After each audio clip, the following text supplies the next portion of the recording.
ಚತುರರ ಚಕ್ರವರ್ತಿ. ಆಹಾರದ ವ್ಯಾಪಾರದಲ್ಲಿ ಒಂದು ಕುಟುಂಬ. ಒಂದು ದೊಡ್ಡ ಊರಿತ್ತು. ಆ ಊರಿನ ಮಧ್ಯದಲ್ಲಿ ಜನಸಂದಣಿ ಹೆಚ್ಚಿರುವ ಬಜಾರಿದ್ದಿತು. ಅಲ್ಲಿ ದಿನವಿಡೀ ಸುವಾಸನೆಯ ಆಹಾರದ ವಾಸನೆ ಹರಡುತ್ತಲೇ ಇರುತ್ತಿತ್ತು. ಆ ಬಜಾರ್ನಲ್ಲೇ ಚತುರಪ್ಪ ಎಂಬ ವ್ಯಕ್ತಿಯ ಕುಟುಂಬ ವಾಸವಾಗಿತ್ತು. ಚತುರಪ್ಪನ ಕುಟುಂಬ ಊರಿನಲ್ಲೇ ಪ್ರಸಿದ್ಧವಾಗಿತ್ತು. ಆದರೆ ಅವರು ಪ್ರಸಿದ್ಧರಾಗಿದ್ದದ್ದು ನೈತಿಕತೆಯಿಂದಲ್ಲ, ತಮ್ಮ ಚಾಣಾಕ್ಷತನ ಮತ್ತು ಕುತಂತ್ರದಿಂದ. ಚತುರಪ್ಪನಿಗೆ ಹೆಂಡತಿ ಚತುರಮ್ಮ, ಮಗ ಚಿನ್ನು, ಮಗಳು ಚಿನ್ನಮ್ಮ. ನಾಲ್ವರು ಸೇರಿ ಚತುರ ಭೋಜನಾಲಯ ಎಂಬ ಒಂದು ಹೋಟೆಲ್ ನಡೆಸುತ್ತಿದ್ದರು. ಮೇಲ್ನೋಟಕ್ಕೆ ಅದು ಬಹಳ ಸ್ವಚ್ಛ, ಅಗ್ಗದ ದರ, ರುಚಿಕರ ಅನಿಸುವ ಹೋಟೆಲ್.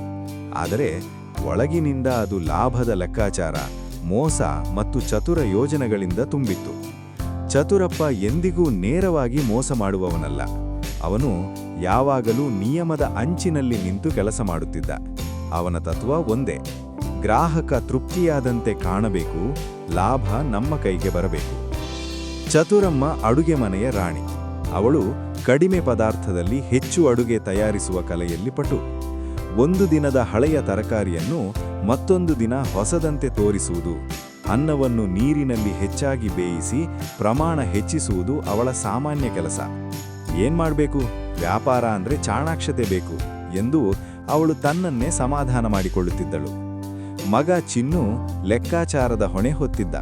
ಅವನು ತೂಕದ ತ್ರಾಸುಗಳನ್ನು ಸ್ವಲ್ಪ ತಿದ್ದಿ 1 ಕಿಲೋಗೆ 900 ಗ್ರಾಂ ಕೊಡುವ ತಂತ್ರ ತಿಳಿದವನು. ಗ್ರಾಹಕರು ಪ್ರಶ್ನೆ ಮಾಡಿದರೆ ನಗುತ್ತಾ, ಅಯ್ಯೋ ಅಣ್ಣ, ಹೊಸ ತ್ರಾಸು ಸ್ವಲ್ಪ ತಪ್ಪು ತೋರಿಸುತ್ತದೆ ಎಂದು ತಪ್ಪಿಸಿಕೊಳ್ಳುತ್ತಿದ್ದ. ಮಗಳು ಚಿನ್ನಮ್ಮ ಗ್ರಾಹಕರೊಂದಿಗೆ ಮಾತಾಡುವಲ್ಲಿ ನಿಪುಣಲಾಗಿದ್ದಳು. ಸಿಹಿ ಮಾತು, ಮೃದು ನಗು, ಮಧುರ ಭಾಷೆ ಎಲ್ಲವನ್ನೂ ಬಳಸಿ ಜನರನ್ನು ಸೆಳೆಯುತ್ತಿದ್ದಳು. ಅವಳು ಯಾವಾಗಲೂ ನಮ್ಮ ಹೋಟೆಲಲ್ಲಿ ಮನೆ ಅಡುಗೆ ತರಹ ಎಂದು ಹೇಳುತ್ತಿದ್ದಳು.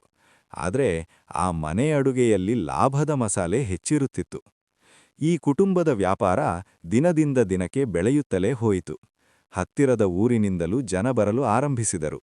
ಆದರೆ ಊರಿನ ಕೆಲವರು ಚತುರರ ವ್ಯಾಪಾರವನ್ನು ಅನುಮಾನದಿಂದ ನೋಡುತ್ತಿದ್ದರು. ವಿಶೇಷವಾಗಿ ರಾಮಣ್ಣ, ಪಕ್ಕದ ಅಂಗಡಿ ಮಾಲೀಕ. ಅವನು ಸತ್ಯಸಂಧ ವ್ಯಾಪಾರಿ. ತಾಜಾ ಪದಾರ್ಥ, ನಿಖರ ತೂಕ, ಸರಿಯಾದ ಬೆಲೆ ಅವನ ನಿಯಮಗಳು. ರಾಮಣ್ಣ ನೋಡುತ್ತಿದ್ದ.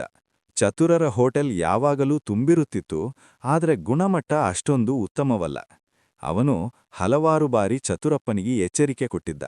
ಚತುರಪ್ಪ, ವ್ಯಾಪಾರದಲ್ಲಿ ಸತ್ಯ ಇರಬೇಕು, ಮೋಸ ದೀರ್ಘಕಾಲ ನಡೆಯಲ್ಲ ಎಂದು ಚತುರಪ್ಪ ನಗುತ್ತಾ, ರಾಮಣ್ಣ, ನೀನು ಹಳೆಯ ಕಾಲದವನು, ಇವತ್ತು ಚಾಣಾಕ್ಷನ ಕಾಲ ಎಂದು ಉತ್ತರಿಸುತ್ತಿದ್ದ. ಒಂದು ದಿನ ಊರಿಗೆ ದೊಡ್ಡ ಘಟನೆ ಸಂಭವಿಸಿತು. ಜಿಲ್ಲಾಧಿಕಾರಿಗಳು ಆಹಾರ ತಪಾಸಣೆಗಾಗಿ ಬಜಾರಿಗೆ ಬಂದರು. ಸುದ್ದಿ ಚತುರರ ಕಿವಿಗೆ ಬಿತ್ತು. ಚತುರಪ್ಪನ ಮನಸ್ಸು ತಕ್ಷಣವೇ ಕೆಲಸಕ್ಕಿಳಿಯಿತು. ಅವನು ತನ್ನ ಕುಟುಂಬಕ್ಕೆ ಸೂಚನೆ ಕೊಟ್ಟ. ಇವತ್ತು ಮಾತ್ರ ಎಲ್ಲ ಸ್ವಚ್ಛ, ತಾಜಾ, ಯಾವುದೇ ತಪ್ಪು ಕಂಡುಬಾರದು. ಆ ದಿನ ಹೋಟೆಲ್ ಅಚ್ಚುಕಟ್ಟಾಗಿತ್ತು. ಆದರೆ ವಿಧಿಯ ಆಟವೇ ಬೇರೆ.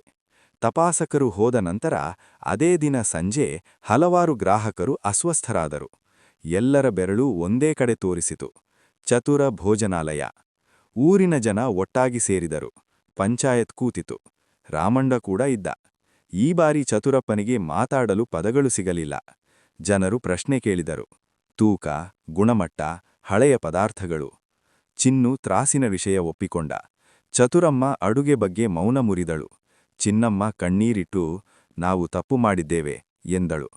ಪಂಚಾಯತ್ ತೀರ್ಮಾನ ಸ್ಪಷ್ಟವಾಗಿತ್ತು: ಹೋಟೆಲನ್ನು ಕೆಲವು ದಿನ ಮುಚ್ಚಬೇಕು, ಜೊತೆಗೆ ಚತುರಪ್ಪ ಸಾರ್ವಜನಿಕವಾಗಿ ಕ್ಷಮೆ ಕೇಳಬೇಕು.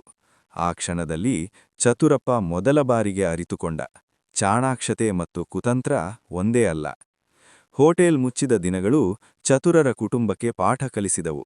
ಆದಾಯ ಇಲ್ಲ, ಜನರ ನಂಬಿಕೆ ಕಳೆದು ಹೋಯಿತು. ಆ ಸಮಯದಲ್ಲಿ ರಾಮಣ್ಣ ಚತುರಪ್ಪನ ಬಳಿ ಬಂದು ಹೇಳಿದ: ನಾನು ಶತ್ರುವಲ್ಲ, ತಪ್ಪು ತಿದ್ದಿಕೊಳ್ಳಲು ಇನ್ನೂ ಸಮಯವಿದೆ. ಆ ಮಾತು ಚತುರಪ್ಪನ ಹೃದಯಕ್ಕೆ ತಲುಪಿತು. ಹೋಟೆಲ್ ಮರು ಆರಂಭವಾದಾಗ ಈ ಬಾರಿ ಎಲ್ಲವೂ ಬದಲಾಗಿತ್ತು. ತಾಜಾ ಪದಾರ್ಥ, ನಿಖರ ತೂಕ, ಸರಿಯಾದ ಬೆಲೆ. ಲಾಭ ಕಡಿಮೆಯಾಯಿತು, ಆದರೆ ನಂಬಿಕೆ ಮರಳಿತು. ಜನರು ಮತ್ತೆ ಬರಲು ಆರಂಭಿಸಿದರು. ಈ ಬಾರಿ ಚತುರರ ಹೋಟೆಲ್ ಪ್ರಸಿದ್ಧವಾಯಿತು, ಮೋಸಕ್ಕಾಗಿ ಅಲ್ಲ, ಬದಲಾವಣೆಯ ಕಥೆಗಾಗಿ. ಚತುರಪ್ಪ ತನ್ನ